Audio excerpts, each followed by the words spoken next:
Saudara-saudariku yang terkasih, salam sehat dan sukacita selalu, berkah dalam. Sudahkah kita memberi senyum hari ini? Rabu 15 Januari 2025. Kita awali permenungan kita hari ini dengan tanda kemenangan Kristus. Dalam nama Bapa dan Putra dan Roh Kudus. Amin. Permenungan kita diambil dari Injil Markus bab 1 ayat 29 sampai 39.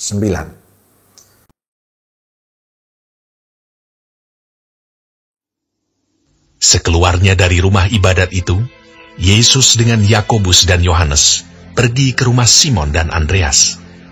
Ibu mertua Simon terbaring karena sakit demam. Mereka segera memberitahukan keadaannya kepada Yesus. Ia pergi ke tempat perempuan itu, dan sambil memegang tangannya, ia membangunkan dia, lalu lenyaplah demamnya. Kemudian perempuan itu melayani mereka. Menjelang malam, sesudah matahari terbenam, dibawalah kepada Yesus semua orang yang menderita sakit dan yang kerasukan setan. Maka berkerumunlah seluruh penduduk kota itu di depan pintu.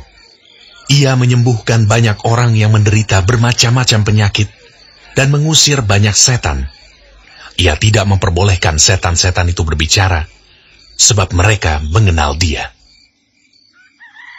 Pagi-pagi benar, waktu hari masih gelap, ia bangun dan pergi keluar. Ia pergi ke tempat yang sunyi dan berdoa di sana. Tetapi Simon dan kawan-kawannya menyusul dia. Waktu menemukan dia, mereka berkata, "Semua orang mencari engkau." Jawabnya, "Marilah kita pergi ke tempat lain, ke kota-kota yang berdekatan, supaya di sana juga aku memberitakan Injil, karena untuk itu aku telah datang." Lalu pergilah ia ke seluruh Galilea dan memberitakan Injil dalam rumah-rumah ibadat mereka dan mengusir setan-setan. Saudara-saudariku yang terkasih, keluar dari rumah ibadat, Yesus bersama Yakobus dan Yohanes pergi ke rumah Simon dan Andreas. Saat itu ibu mertua Simon yang terbaring karena sakit demam. Yesus kemudian memegang tangan ibu mertua Simon tersebut dan membangunkan dia.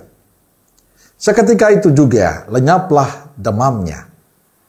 Tidak hanya pada ibu mertua Simon, tapi Yesus juga terus melayani, menyembuhkan banyak orang sakit dan kerasukan setan yang datang padanya.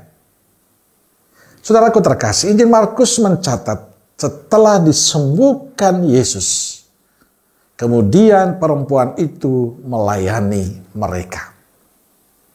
Ada dua hal yang bisa kita renungkan bersama dari kisah Injil hari ini.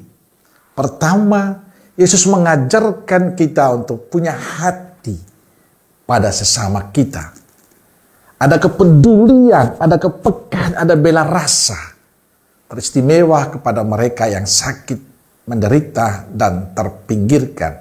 Mereka-mereka yang mengalami kesulitan. Mereka-mereka yang mengalami tidak ada harapan dalam hidup. Dan itulah tugas kita. Ada hati, ada kepedulian untuk mereka. Kedua, kita belajar dari ibu mertua Simon Petrus. Ia tidak mau berpangku tangan setelah ia disembuhkan Tuhan. Ia mewujudkan syukur, terima kasih atas kesembuhannya dengan melayani mereka. Ia tidak menyuruh yang lain untuk menyiapkan sesuatu untuk Yesus dan para murid, tapi dia sendiri melakukan itu. Ia telah merasakan sukacita dan ingin membagikan sukacitanya kepada para tamu yang telah menolongnya. Saudara-saudariku yang terkasih, Injil hari ini memberikan pencerahan untuk kita semua, agar kita punya hati, agar kita punya bela rasa, agar kita punya kepedulian, punya kepekaan pada sesama kita. Banyak di sekitar kita, mungkin tidak anggota keluarga kita, yang mengalami sakit, penderitaan, kesusahan, kesulitan dalam hidup.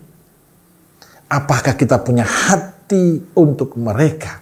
dengan mengunjungi, menyapa, hadir, menemani mereka. Ataukah kita menjadi orang asing di tengah-tengah kehidupan mereka? Inilah yang perlu kita lakukan sebagai murid Kristus. Hadir, memberikan harapan baru bagi mereka yang terabaikan. Mengulurkan tangan kasih, memberikan sukacita untuk mereka. Kita diajak juga seperti ibu mertua Simon Petrus. Memiliki hati yang penuh syukur atas rahmat kesembuhan yang diterimanya. Dia bangun dan melayani mereka. Semoga kita juga diberkati Tuhan, yang sudah merasakan berkat Tuhan dalam hidup kita, pun juga tidak duduk pangku tangan. Tidak hanya berhenti, tapi kita penuh syukur, memberikan diri kita menjadi pelayan-pelayan Tuhan, dan menjadi berkat bagi sesama yang lain. Amin. Semoga Allah yang Maha Kasih memberkati saudaraku sekalian, Bapa, Putra, dan Roh Kudus. Amin. Roh Kudus Nazaret, doakanlah kami. Amin. Berkah dalam.